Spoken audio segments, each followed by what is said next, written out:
Yeah, so first visitor of the year Eh, wala, ito junior dapat to eh. Si Ona, no, kasama yung ano niya, yung kanyang mama. Eh, magkasilaki na ata kayo eh. Ba, unti na lang. O black. Dapat ni ano na Oh, talaga. black and white.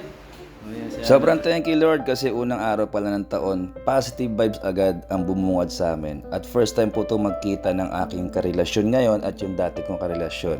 At yan po si Alona kasi magmula nung bata at pinanganak yan. Sa 12 years namin ni Marinho, 10 years doon na never niyang pinakitaan ng hindi maganda yung anak ko sa tuwing nandito. Kaya sobrang tuwa din ng aking past relation na si Annalisa na ganon itrato ng present ko yung anak namin. At mas lalong naging in good terms yung aking present in past dahil yung mismong anak ko na si Alona yung nagiging reference kung paano siya asikasuhin ng tita niya. Kaya bilang ama ni Alona at ni Amanda, sobrang tuwa ko at sobrang sarap sa puso talaga.